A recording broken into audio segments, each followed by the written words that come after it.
बाळासाहेबांच्या तमाम शिवसैनिकांना तुमच्या ह्या अनिश गाढवेचा, बाळासाहेबांच्या या कडवट शिवसैनिकाचा आणि शिवसेनेच्या प्रवक्त्याचा मानाचा जय महाराष्ट्र.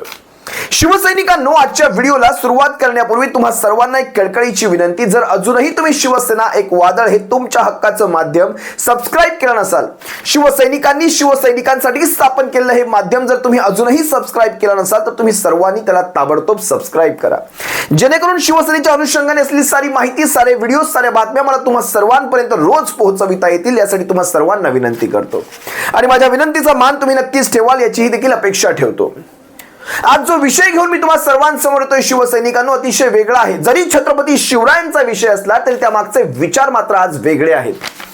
लक्षात घ्या, ज्या दिवशीपासून मालवणच्या राजकोट किल्ल्यावरचा छत्रपती शिवरायांचा पुतळा पडलाय, माझ्या मनामध्ये सतत एकच विचार घोळावतोय की खरंच हा पुतळा पडल्यानंतर जे काही महाराष्ट्रभरात घडलं ते खरंच गरजेचं होतं का? म्हणजे विचार करा, महाराष्ट्रभरामध्ये जे काही उग्र स्वरूप याला प्राप्त होऊ लागले, दिवसेंदिवस उग्र स्वरूप हे घेत आहे. खरं तर छत्रपती शिवरायांचा पुतळा पडावा असा महाराष्ट्रातला एकही नागरिक नसेल, मराठी तर सोडा, कुठल्याही भाषेचा एकही नागरिक नसेल, धार्मिक सुद्धा मी सांगू शकत नाही. अगदी हिंदू असेल, मुस्लिम असेल, ख्रिश्चन असेल, बौद्ध असेल, बहुजन असेल, कुठलाही असेल, कुठल्याही समाजातल्या, कुठल्याही धर्माच्या, जातीतल्या, भाषेच्या नागरिकाला कधीच वाटणार नाही. अगदी मी हे देखील जबाबदारीने सांगेल की सत्ताधारी पक्ष जरी असेल तर सत्ताधारी पक्षाला देखील कुठेही वाटलं नसेल की अशा प्रकारचा हा पुतळा पडावा, किंवा विरोधी पक्षाला कधी वाटलं असेल. याच्यामध्ये जोपर्यंत हा पुतळा पडला नव्हता तोपर्यंत राजकारण नव्हतं. हे राजकारण केव्हा आलं हे तुम्हाला मी सांगतो. लक्षात घ्या, बदलापूरची घटना, उरणची घटना, वरळीची घटना, अनेक घटना महाराष्ट्रामध्ये ताज्या होत्या, अनेक घटना. त्यामध्ये एकामागोमाग एक घटना घडत गेल्या आणि छत्रपती शिवरायांच्या पुतळ्यापर्यंतची ही घटना घडली. तोपर्यंत सर्व काही व्यवस्थित होतं, जोपर्यंत विचार करा, काही सत्ताधारी पक्षातले काही नेते याच्या बाबतीत संवेदनशील वक्तव्य करत होते. अनेक नेते आहेत. अगदी मला शिंदे गटाच्या एका प्रवक्त्यांचं, अरुण सावंत यांचं कौतुक करावं असं वाटतं. कारण मला अजूनही आठवतंय, न्यूज स्टेटच्या एका डिबेटमध्ये त्यांचं आणि माझं जे काही संभाषण चालू होतं ते एका वेगळ्या मॅच्युरिटीला घेऊन चाललं होतं. तुम्ही पहा, न्यूज स्टेट महाराष्ट्राच्या डिजिटल चॅनलवर तुम्हाला ते भेटेल. अनेक नेते आहेत. अगदी अजित पवारांचं देखील उदाहरण घेतलं तर अजित पवारांनी देखील 13 कोटी जनतेची थेट बिनशर्त माफी मागितली होती. तोपर्यंत सगळं काही ठीक चाललं होतं, कारण सत्ताधारी म्हणून तुमची ही जबाबदारी होती आणि त्यातून तुम्ही तुमचे हात झटकू शकत नाहीत.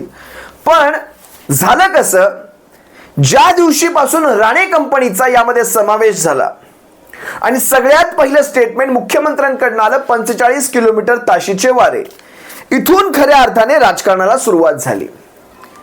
45 किलोमीटरचे वारे.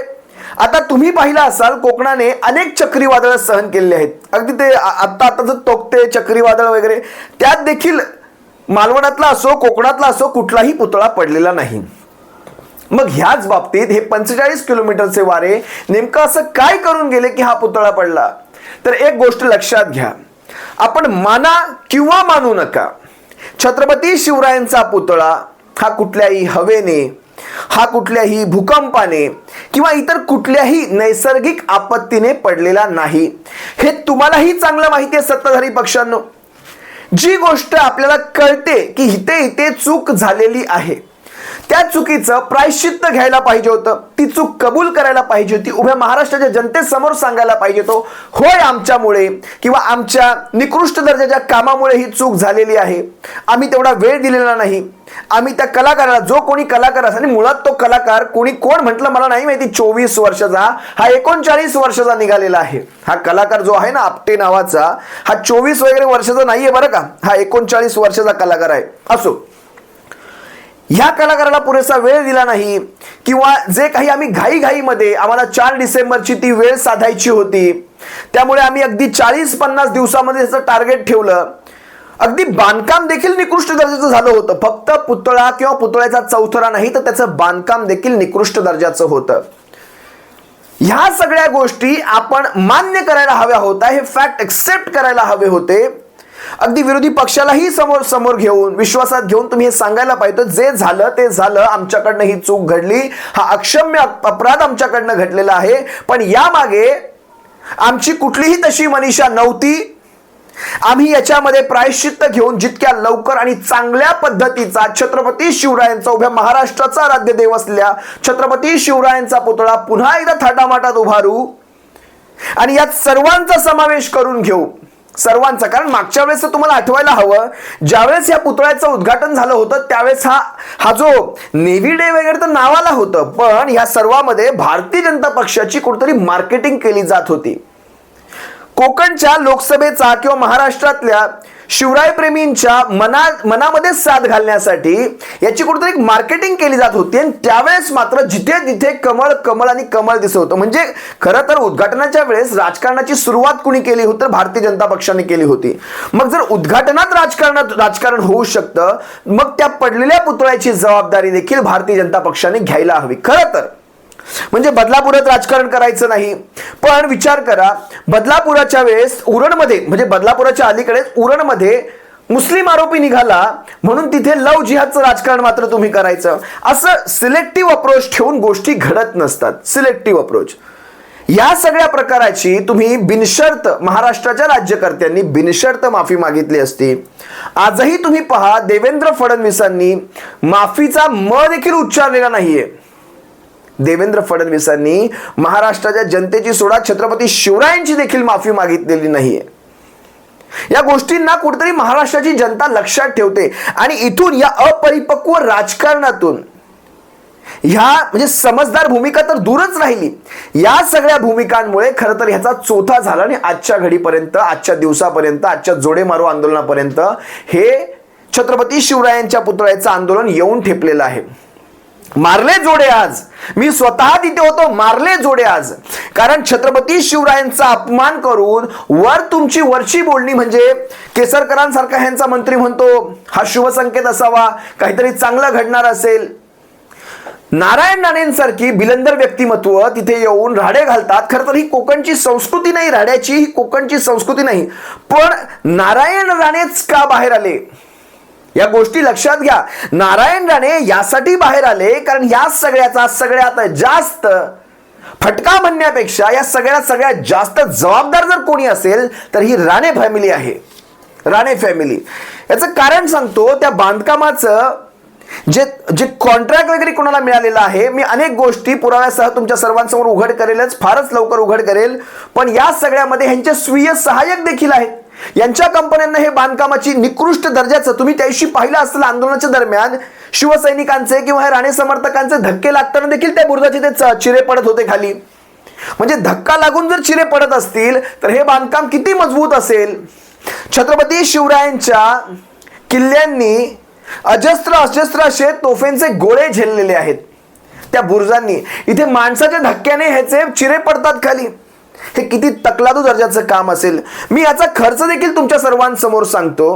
पण हा खर्च सांगण्या अगोदर शिवसैनिकांनो, मला खरंच महाराष्ट्रामध्ये एकही संयमी नेता नसावा ज्याने खरं तर ह्या सगळ्यामध्ये एक संयमाची भूमिका बजावायला हवी होती.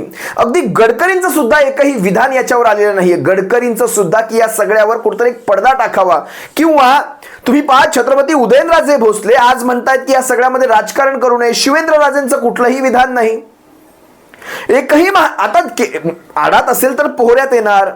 केंद्रातले नरेंद्र मोदी महाराष्ट्रात 4 दिवसांनी आले. हा पुतळा पडल्यानंतर 4 दिवसांनी आले आणि 4 दिवसांनंतर नरेंद्र मोदी येऊन म्हणतात, म्हणजे पहा, त्यांना वाढवण बंदराचं उद्घाटन करायचं होतं, त्यासाठी म्हणून त्यांना यायची गरज होती आणि त्यांना माहिती आहे महाराष्ट्राची जनता.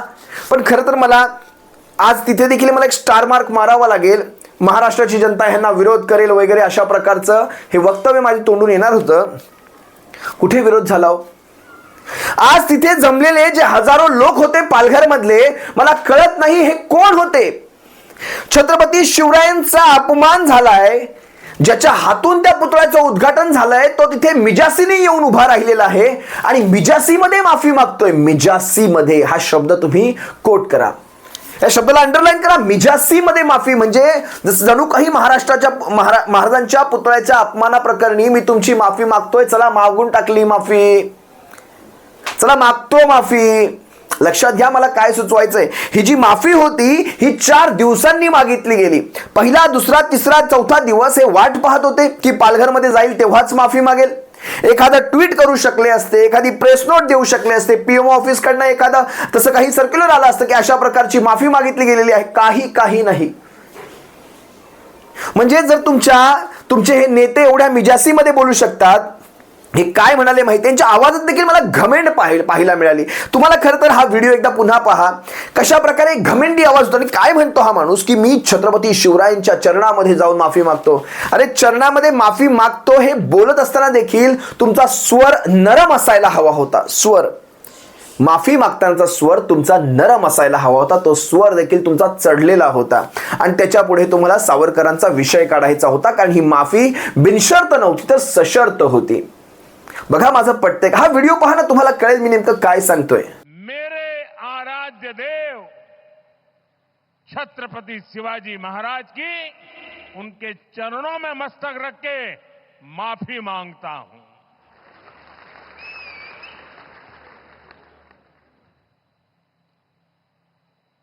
हमारे संस्कार अलग है. हम वो लोग नहीं हैं जो आए दिन भारत मां के महान सपूत इसी धरती के लाल वीर सावरकर को अनाप शनाप गालियां देते रहते हैं, अपमानित करते रहते हैं, देशभक्तों की भावनाओं को कुचलते हैं. उसके बावजूद भी वीर सावरकर को गालियां देने के बावजूद भी माफी मांगने को जो तैयार नहीं है, अदालतों में जाकर के लड़ाई लड़ने को तैयार है, इतने बड़े महान सपूत का अपमान करके जिनको पश्चाताप नहीं होता है, महाराष्ट्र की जनता उनके संस्कार को अब जान ले. और ये हमारे संस्कार है कि इस धरती पर आते ही आज मैंने पहला काम मेरे आराध्य देव छत्रपति शिवाजी महाराज में उनके चरणों में सर झुका करके क्षमा मांगने का कर रहा हूं.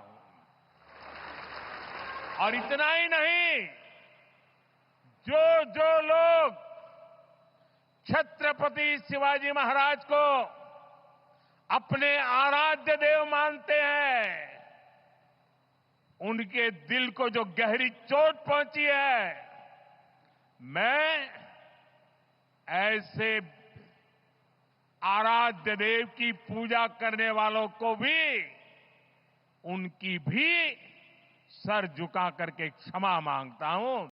वाईट वाटतं हो, मराठी माणूस असल्याचं वाईट वाटतं. मराठी माणसाला खरंच काही घेणं देणं नाही, छत्रपती शिवरायांशी देखील काही घेणं देणं उरलेलं नाही. याचं कारण सांगतो, ती पालघरची जी कोणी माणसं याच्या समोर येऊन बसली होती ती खरंच त्यांना काहीतरी कळतं का? आपल्या छत्रपतींचा अपमान झालाय तिथे हा माणूस माफीनामा जो ते मगरमच्छ के आंसू म्हणतात ना, तसा माफीनामा दाखवतोय. त्या ठिकाणी तुम्ही टाळ्या कसल्या वाजवताय? तुम्ही टाळ्या वाजवतायत. खरं तर मराठी माणसाला खरंच हे कळतं किती हे मला माहित नाही. तिथे ज्या महिला बसल्या होत्या त्या देखील टाळ्या वाजवत होत्या, पुरुष मंडळी टाळ्या वाजवत होते. असो, पण हे सारं पाहिलं की मन एक सुन्न होऊन जातं. आता मी तुम्हाला त्या पुतळ्याच्या क्वालिटीवर येतो. आता तुम्ही साधं उदाहरण पहा, मालवणमध्ये सोन्याचा रंग देखील त्याची चकाकी तेवढी नसते इतर ठिकाणच्या पेक्षा, कारण ते खारे वारे असतात तिथे. अशा ठिकाणी तुम्ही नटबोल्ट लावून किंवा लोखंडी बांधकाम करून एखादा पुतळा उभा करणार असाल, त्याला नटबोल्टने फिट करणार असाल तर अशा प्रकारचं बांधकाम तिथे टिकेल का? नटबोल्टचं त्याची वेल्डिंग उखडून पडली, ती वेल्डिंग गंजलेली होती. बरं, ते नटबोल्टचं तुम्हाला एक सांगतो, ते नटबोल्ट देखील स्थानिक मार्केटमधून विकत घेतलेले आहेत. ते कुठल्याही अशा मरीन कंपनीकडनं नाही ज्यांच्याकडे, जसं उदाहरणार्थ तुम्ही जहाजांना पहा. अहो जहाजांना काय, तुम्ही जर मुंबईत असाल तर मुंबईमध्ये ब्रिटिशकालीन ज्या पाण्याच्या पाईपलाईन बांधून ठेवल्यात नाशिक ते मुंबईपर्यंत, ज्या ब्रिटिशांनी बांधलेल्या आहेत, त्याला मारलेले ते नटबोल्ट पहा. ते नटबोल्ट अजूनही सुस्थितीत आहेत. मला वाटतं 100-125 वर्ष झाली असतील त्या पाण्याच्या लाईन टाकून, ब्रिटिशांना टाकून, त्या काळामध्ये टाकलेल्या. 1925 सालच्या माझ्या ज्ञानाप्रमाणे 1925 सालच्या आहेत. ते सोडून द्यावं सगळं, ह्याची कंपॅरिझन कुठे होतच नाही. पण ते नटबोल्ट सुद्धा स्थानिक मालवणच्या मार्केटमधून विकत घेतलेले आहेत. म्हणजे काय क्वालिटी असणार या सगळ्या गोष्टी पहा. आता तुम्हाला मी सांगतो, ह्या सगळ्या पुतळ्यासाठी झालेला खर्च किती माहितीये? 2,40 कोटी. 2,40,00,000. पुतळ्यासाठी झालेला खर्च 2,40,00,000 आणि पुतळ्याच्या ऐवजी झालेला खर्च आहे 2,50,00,000. कसा तो पहा. 8 ते 9 ठिकाणी हेलिपॅड पासून मुख्य रस्ते जिथे कुठे असतील तिथपर्यंतचा रस्ता डांबरीकरण, ती झुडपं हटवणं, सगळ्या गोष्टी आल्या त्याच्यामध्ये. याच्यामध्ये एकदा 93 लाख, एकदा 95 लाख, एकदा 53 लाख अशा प्रकारची अमाऊंट रिलीज केली गेलेली आहे. जवळपास हा खर्च 2.50 कोटींचा आहे. याच्यामध्ये रस्ता असेल, सुशोभीकरण असेल, द्वार असेल, त्या टाइल्स असतील काळ्या, तो बुरुज बांधलेले असतील. पुतळ्याला वेगळा खर्च आहे, पुतळ्याचा 2,40,00,000चा खर्च वेगळा आहे, 2,40,00,000चा बुरुज असेल, अनेक गोष्टी आहेत. या सगळ्यासाठी म्हणजे पुतळ्यासाठी 2.4 आणि इतर कामांसाठी 2.5. खरं चला ठीक आहे, VIP प्रोटोकॉल असेल, महाराष्ट्र शासनाने केला खर्च, काय असो ते असो, पण त्या पुतळ्याची क्वालिटी आपल्या इतर कामांपेक्षा पुतळ्याची क्वालिटी ही तुमची सगळ्यात पहिली प्रायोरिटी असायला हवी होती, जी की केली गेलेली नाही. आता खरं तर वाईट ह्या गोष्टीचं वाटतं, महाराष्ट्रामध्ये, आपल्या महाराष्ट्रामध्ये, छत्रपती शिवरायांच्या महाराष्ट्रामध्ये एक मराठी माणूस म्हणून वाईट नक्कीच वाटतं की महाराष्ट्रामध्ये छत्रपती शिवरायांचा पुतळा पडतो. जी गोष्ट आजतागायत कधी इतिहासात देखील झाली नव्हती, जे मुघलांनाही कधी शक्य झालं नव्हतं, ती गोष्ट ह्या सरकारने करून दाखवली, घडवून दाखवली. आणि तुम्ही आम्ही मराठी माणसं, मला जर पालघरचं उदाहरण द्यायचं झालं तर ज्या दिवशी नरेंद्र मोदी महाराष्ट्रात पुन्हा यायची हिंमत करतात, एवढी मोठी घटना घडल्यानंतर महाराष्ट्रात 4 दिवसाची वेळ घेऊन पुन्हा यायची हिंमत करतात आणि महाराष्ट्रात येऊन सशर्त माफीनामा पुढे ठेवतात, तोही मुजोर सारखा, एखाद्या घमेंडी माणसासारखा एक तो माफीनामा समोर ठेवला जातो, माफीनामा फेकून मारला जातो असं म्हटलं तरी वावगं ठरू नये खरं तर. आणि मराठी माणसं या सगळ्यावर टाळ्या वाजवतात. ह्या गोष्टीचं मात्र वाईट नक्की वाटतं. शिवसैनिकांनो पहा, जे काही घडलंय तुम्हा सर्वांच्या नजरेसमोर आहे. मी पुन्हा सांगतो, या सगळ्यामध्ये जर एक संयमी भूमिका ठेवली असती, एक समंजस भूमिका ठेवली असती सत्ताधारी पक्षाने, तर कदाचित हा सारा प्रकार घडला देखील नसता. असो, पण ह्याचं प्रायश्चित्त, माफी मागताय मग ह्याचं प्रायश्चित्त मात्र घ्यावं लागेल. आता प्रायश्चित्त कोण घेणार हे मात्र तुम्ही ठरवायचंय सत्ताधारी पक्ष आहोत. केंद्राच्या सरकारने घ्यायचंय की राज्याच्या सरकारने ह्याचं प्रायश्चित्त घ्यायचंय? काही का असे ना, तुम्ही प्रायश्चित्त घ्या, तुम्ही प्रायश्चित्त घेऊ नका, पण छत्रपती शिवरायांचा पुतळा पाडणाऱ्यांना महाराष्ट्रातली जनता गाडणार हे मात्र नक्की, हेही तितकंच सत्य. तुम्हा सर्वांची रजा घेतो. सप्रेम जय महाराष्ट्र. बाळासाहेबांच्या शिवसैनिकांनो, काळजी घ्या. जय महाराष्ट्र.